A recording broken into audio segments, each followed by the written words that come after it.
નમસ્કાર વિદ્યાર્થીઓ મિત્રો, આપને YouTube ચેનલ જાત મહેનત જિંદાબાદમાં ફરી એકવાર આપનું હાર્દિક સ્વાગત છે મિત્રો દ્વિઘાત સમીકરણમાં આ અગાઉના વિડિયોની અંદર આપણે જોયું છે કે દ્વિઘાત સમીકરણમાં સમીકરણનો ઉકેલ કેવી રીતે મેળવવો, એનું પ્રમાણિત સ્વરૂપ જોયું છે, એનું ચોક્કસ માળખું, એના ઉકેલોને આલ્ફા અને બીટા સ્વરૂપે દર્શાવ્યા, વિવેચકની કિંમત કેવી રીતે શોધવી એની એક માહિતી આપણે પ્રાથમિક માહિતી આપી અને એક બે ઉદાહરણો જોયા.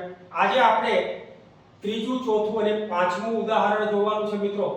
તો અહીંયા આપણે જોઈએ કે ત્રીજું, ચોથું અને પાંચમા ઉદાહરણને કેવી રીતે સોલ્વ કરેલા છે એ રીતને તમારે ધ્યાનપૂર્વક જોવાની છે મિત્રો. વિડિયોને અંત સુધી જુઓ, ગમે તો એને લાઈક, શેર અને સબસ્ક્રાઇબ કરો મિત્રો.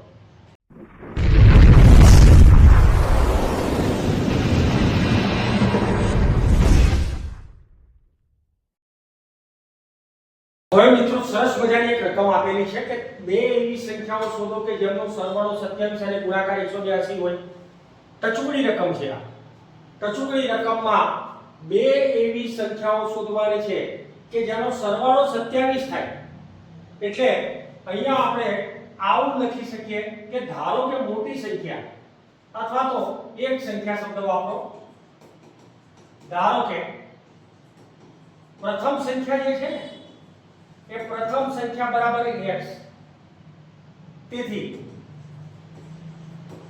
બીજી સંખ્યા બરાબર 27 જે છે એમાંથી x બાદ કરી દો, કારણ કે તેનો સરવાળો 27 થવો જોઈએ. અહીંયા બે એવી સંખ્યાઓ શોધવાની છે કે જેનો સરવાળો 27 થાય.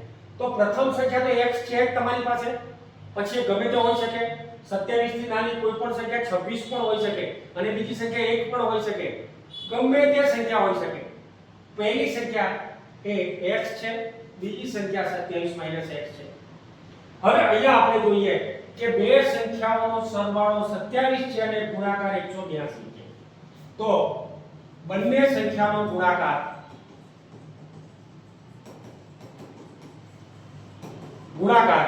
બરાબર 182, એટલે કે x અને 27 - x = 182. હવે આ બંનેનો ગુણાકાર કરો છો ત્યારે 27x અને આ બંનેની સરખી જોડો છો ત્યારે x1 બરાબર 182. હવે આ બંનેને પેલી સાઈડે જવું છે તો પોતાના ગુણધર્મો બદલીને જવું પડશે, એટલે કે -x1 ને +x1 બની જવું પડશે, +27x ને -27x બની જવું પડશે અને 182 તો શું કરવા બદલે, કારણ કે એ બાજુ છે, એને તો એની સાઈડમાં છે એટલે એને બદલવાની જરૂર નથી. એ પોતાની જાતે નહીં બદલે, કારણ કે પોતાના ઘરમાં છે. જેને બીજે જવું છે એને પોતાના ગુણધર્મો બદલવા પડશે, પોતાની ચાલચલન બદલવી પડશે. તો અહીંયા પોતાની ચાલચલન જ્યારે સ્થાન બદલે છે ત્યારે બદલી કાઢશે. પોતાના ઘરમાં છે એને બદલવાની જરૂર જ નથી. હવે અહીંયા ગુણાકાર 182 મળવો જોઈએ અને સરવાળો 27 મળવો જોઈએ. એવું વિભાજન જ્યારે આપણે શોધવું હોય ત્યારે 182 એને હું 2 વડે ભાગું તો 9 દુને 18 અને 2 કા 2 અને 7 વડે ભાગું 13 સિત્તા ને 91. અહીંયા મિત્રો 7 દુને 14 એટલે આ બેનો ગુણાકાર 14 થાય છે અને આ 13 થાય છે. 14 અને 13 નો સરવાળો 27 અને 14 અને 13 નો ગુણાકાર 182. નોર્મલી તમે આ રીતે અવયવ પાડીને કરી શકશો. આ રીત ખાસ કરજો મિત્રો. કેટલાક વિદ્યાર્થીઓ આટલે સુધી પહોંચી જાય અને પછી આળસના કારણે એ લોકો જવાબ લાવવાનું ટાળે છે. તમારે ટાળવાનું નથી. તમારે આ રીતે વિભાજન કરીને વારાફરતી એક બીજી સંખ્યાનો ગુણાકાર કરો, એક સંખ્યા ના આવે તો બીજી સંખ્યા વડે લો અને એવી રીતે તમે નક્કી કરી કાઢો 27 સરવાળો થવો જોઈએ, ગુણાકાર 182. તો ગુણાકાર બરાબર અંતિમ પદ અને સરવાળો બરાબર મધ્યમ પદ થવું જોઈએ અથવા તો બાદબાકી બરાબર મધ્યમ પદ થવું જોઈએ. એ નિશાની પર આધાર છે. આ નિશાની પ્લસ હોય એ આપણે વિડિયો નંબર 1 માં જોયેલું છે, પ્લસ હોય તો સરવાળો અને આ નિશાની માઈનસ હોય તો બાદબાકી લેવાની. હવે અહીંયા આપણે લઈએ -13x એટલે 14x ને પહેલા લઈશું અને -13x વત્તા 13 અને 14 નો ગુણાકાર બરાબર 0 અને અહીંયા x વધતો એના એ જ લઈએ છે. છેલ્લું પદ અને પહેલું પદ એ બંનેમાં કોઈ ફરક નથી, એ તો એના જ લખાઈએ. 0 પણ એના મધ્યમ પદનું ખાલી વિભાજન કરીએ છીએ. તો અહીંયા બે બેના ઝુમકા કરી નાખીશું. બંનેમાંથી x કોમન કાઢો.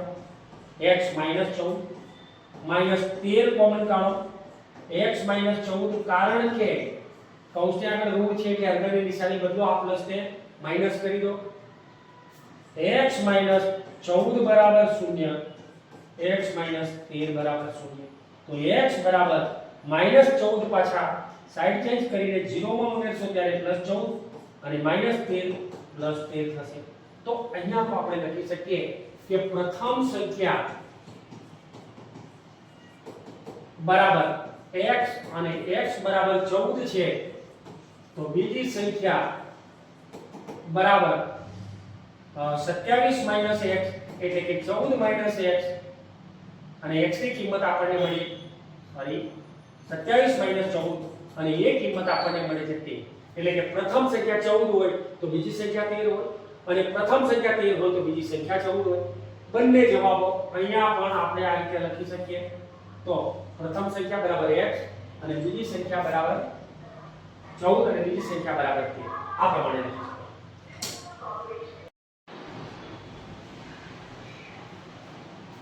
મિત્રો એક રકમ છે આપણી પાસે કે જેના વર્ગોનો સરવાળો 365 થાય તેવી બે ક્રમિક ધન પૂર્ણાંક સંખ્યાઓ શોધો. અહીંયા ક્રમિક હોવી જોઈએ, ધન સંખ્યાઓ હોવી જોઈએ અને પૂર્ણ સંખ્યા હોવી જોઈએ. ક્રમિક એટલે કે એક પછી એક આવે તેવી ધન ઋણ સંખ્યાઓને ખ્યાલમાં નથી લેવાની, શૂન્યને પણ નહીં અને પૂર્ણાંક આંક લેવાનો છે એટલે અપૂર્ણાંક નથી. આવી સંખ્યાઓ આપણે શોધવાની છે. તો આપણે લઈશું કે પ્રથમ પૂર્ણાંક બરાબર પ્રથમ ધન પૂર્ણાંક એના બરાબર તમે x ધારી લો તો ઓટોમેટિક આપણને ખબર પડે કે બીજો ધન પૂર્ણાંક એના પછીનો જો હોય અને એના પછીનો હોય તો એની અંદર એક ઉમેરી દો. કારણ કે 14 હોય તો 15 આવે, 16 હોય તો 17 આવે, 20 હોય તો 21 આવે, 100 હોય તો 101 આવે. તો એવી રીતે બે ક્રમિક ધન પૂર્ણાંકો આપણે લઈ લીધા છે. એના વર્ગોનો સરવાળો તો x નો વર્ગ અને x + 1 નો વર્ગ તેમના વર્ગોનો સરવાળો બરાબર 365 બને છે. તો બરાબર 365 છે. હવે મિત્રો અહીંયા x નો વર્ગ એ તો તમે નોર્મલી x નો વર્ગ લઈ શકશો, પણ આ જ્યારે પદ આવે ને ત્યારે આપણે આ નિત્યસમનો ઉપયોગ કરવાનો છે.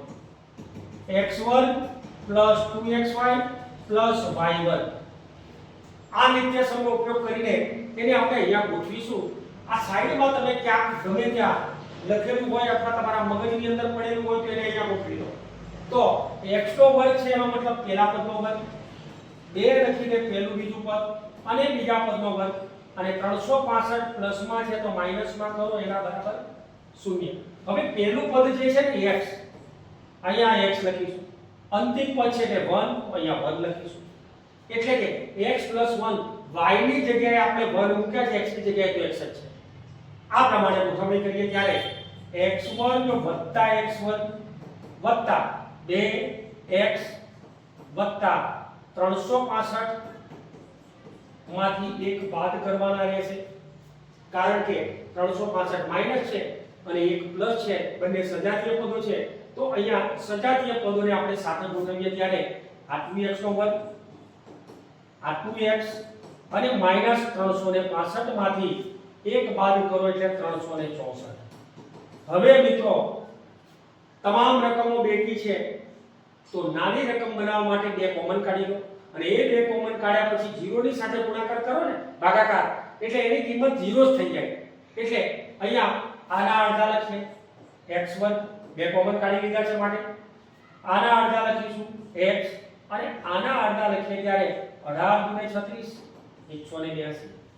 મિત્રો હમણાં કંઈક આવી એક રકમ જોઈ છે આપણે અને એ રકમનો ગુણાકાર 182, 13 અને 14 અને 13 નો ગુણાકાર 182 લીધા હતા. પણ ત્યાં તમારી આ નિશાની પ્લસ હતી, આ માઈનસ હતી. અહીંયા માઈનસ છે તો બાદબાકી 1 લેવાની છે. તો બાદબાકી જ્યારે 1 લેતા હો ત્યારે 14 માંથી 13 બાદ કરો. તો અહીંયા 14x માંથી 13x બાદ કરીશું અને 13 અને 14 નો ગુણાકાર કરીશું એના બરાબર 0, x વર્ગ તો એના એ જ છે. હવે આ બંને અને આ બંનેમાંથી કંઈ કોમન કાઢો. તો મિત્રો x કોમન કાઢશો ત્યારે x 14 વધશે. -13 કોમન કાઢશો તો x 14 જ વધશે. એના બરાબર 0, કારણ કે કૌંસની આગળ માઈનસ હોય તો આની સારી બદલીને આપણે x 14 કરીશું. હવે x 14 પહેલો અવયવ છે એના બરાબર 0, x - 13 બરાબર 0, x બરાબર -14, x બરાબર +13, કારણ કે +14 -14 થઈ જાય અને -13 +13 થઈ જાય. હવે આપણને તો એવું કીધું છે કે ધન પૂર્ણાંક લેવાનો છે, એટલે પહેલા નંબરે તમારે આ જવાબને તો ઉડાઈ મારવો પડે. એ જવાબ તો આપણો છે જ નહીં, કારણ કે આપણે ધન સંખ્યા લેવાની છે, તો ઋણ સંખ્યાને લક્ષમાં લેવાની જ નથી. વાસ્તવમાં ઋણ સંખ્યાનો વર્ગ પણ ધન થાય છે, પણ અહીંયા આપણને સોલિડ કીધું છે કે બે ક્રમિક સંખ્યાઓનો ધન પૂર્ણાંક તો ધન જ લેવાનો છે. તો પ્રથમ ધન પૂર્ણાંક બરાબર x હતો અને x બરાબર 13. બીજો ધન પૂર્ણાંક એ x + 1 છે અને 13 + 1 બરાબર 14. તો 13 અને 14 મિત્રો એ બંનેનો સરવાળો કરો ત્યારે એ બંનેનો સરવાળો અહીંયા આપણે જોયું છે એ પ્રમાણે સોરી બાદબાકી 1 થાય છે, પણ આપણે તો એના વર્ગોનો સરવાળો લેવાનો છે. તો 13 નો વર્ગ તમને ખબર છે 169, 13 * 13 અને 14 નો વર્ગ આપણે લઈએ ત્યારે એ કિંમત આપણને મળે 196. આ બંનેનો જ્યારે સરવાળો કરો ને મિત્રો ત્યારે સરવાળો આપણને 365 મળે છે. કરી જુઓ વર્ગોનો સરવાળો, 13 ના વર્ગનો સરવાળો અને 14 ના વર્ગનો સરવાળો કરતા 365 મળે. પરીક્ષામાં તમે તાળો મેળવીને આ રીતે તમે ગણતરી કરી શકો તો ચોક્કસ તમારો જવાબ સાચો છે. એ ખ્યાલ તમને ત્યાં ને ત્યાં જ આવી જશે. આ પૂરા માર્ક. આવી રીતે જ્યારે તમે ગણતરી કરી છે તો તમે પૂરેપૂરા માર્ક્સ લઈ આવો. રેડી થયું? ઓર આગળની રકમ જોઈએ આપણે. એક કાટકોણ ત્રિકોણનો ભેદ તેના પાયા કરતા 7 સેમી નાનો છે. જો કર્ણની લંબાઈ 13 સેમી હોય તો બાકીની બે બાજુના માપ શોધવાના છે. આપણે બે બાજુ એટલે પાયો અને ભેદ શોધવાના છે. અહીંયા આપણે જોયું છે કે કાટકોણ ત્રિકોણ કરીએ ને ત્યારે મિત્રો આ રીતે કરીશું. કાટકોણ ત્રિકોણ કોઈ એક ખૂણો કાટખૂણો હોય એવું એક ત્રિકોણ આપણે બનાવી દેવાનું. હવે કાટકોણ ત્રિકોણમાં બી કાટખૂણો છે ધારી લો, તો બાકીના બે જે છે A અને C એ લંબકોણ છે. હવે શું કીધું છે કે ત્રિકોણનો વેધ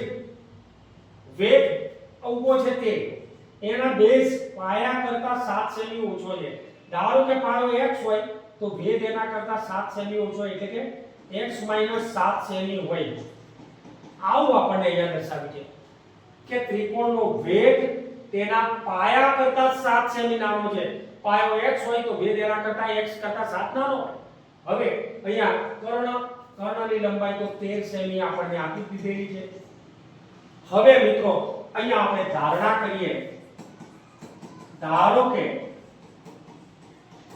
કાટકોણ ત્રિકોણનો પાયો બરાબર x સેમી, તેથી તેનો વેધ બરાબર x - 7 સેમી મળે અને કર્ણ તો 13 આપણને આપી દીધેલો છે.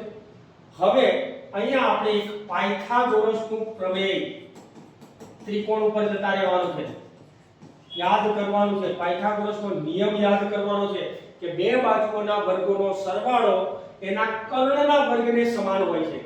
તો કર્ણનો વર્ગ એના બે બાજુના વર્ગનો સરવાળો એટલે કે અહીંયા AB નો વર્ગ પ્લસ BC નો વર્ગ બરાબર આપણને ચોક્કસપણે AC નો વર્ગ એટલે કે કર્ણનો વર્ગ મળે.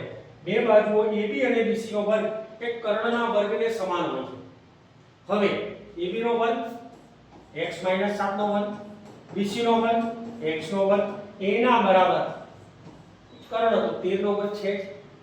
અહીંયા હમણાં એક સમીકરણ x - y ના વર્ગના સૂત્ર પ્રમાણે પહેલા પદનો વર્ગ -2 લખીને પહેલું બીજું પદ બીજા પદનો વર્ગ, આને વત્તા x વર્ગ તો છે જ બરાબર 13 નો વર્ગ 169.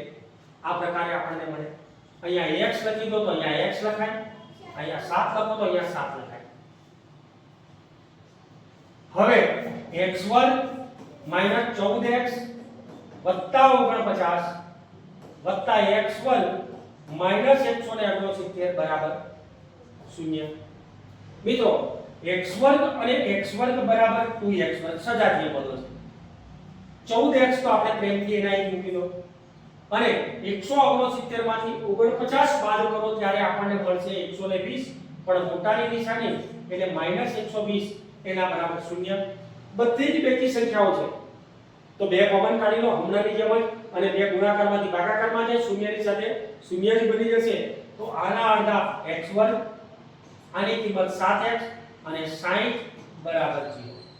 હવે આ રકમમાં તો ગુણાકાર 60 થાય અને બાદબાકી 7 થાય તો 12 5 ને 60 તમે આરામથી બોલી શકો મિત્રો. 12 5 ને 60 તો x2 12x માંથી +5x બાદ કરો તો એની કિંમત 60 મળે છે, એના બરાબર 0. હવે બે બેના ઝુમખા કરી દો. x કોમન કાઢો, x - 12 -5 કોમન કાઢો તો x - 5 ગુણ્યા 12 તો બેટે 60 એના બરાબર 0. x - 12 બરાબર 0, x - 5 બરાબર 0. x બરાબર 12, x બરાબર 5. તો હવે આપણે જે રકમ ધારી છે તે કાટકોણ ત્રિકોણનો પાયો, કાટકોણ ત્રિકોણનો પાયો બરાબર 12 સેમી હોય અથવા 5 સેમી હોય. તો હવે અહીંયા આપણે જોઈએ વેધ બરાબર તમારી પાસે જે રકમ છે એ રકમ 12 માંથી 7 સેમી બાદ કરો અથવા તો 5 માંથી 7 સેમી તો આપણે બાદ નહીં કરી શકીએ, માટે એ કિંમત આપણને મળે છે 5 સેમી. તો જ્યારે કાટકોણ ત્રિકોણ એનો વેધ આપણે મોટી રકમ x લેવાની છે અને x બરાબર 5 સેમી, પાયો બરાબર 12 સેમી. તો અહીંયા મોટી રકમ જે છે ને એ પાયો છે મિત્રો અને નાની રકમ જે છે એ વેધ છે. તો આ પ્રકારે આપણે કિંમત શોધી શકીએ છીએ. હવે મિત્રો એકંદરે દ્વિઘાત સમીકરણ ખૂબ સરળ પ્રકરણ છે. જો તમે પ્રેક્ટિસ કરો તો સરળતાથી દાખલા ગણી શકો છો મિત્રો. તો આ અને આવા અનેક વિડિયો સાથે આપણે ફરીથી મળીશું. સર્વેને જય હિન્દ.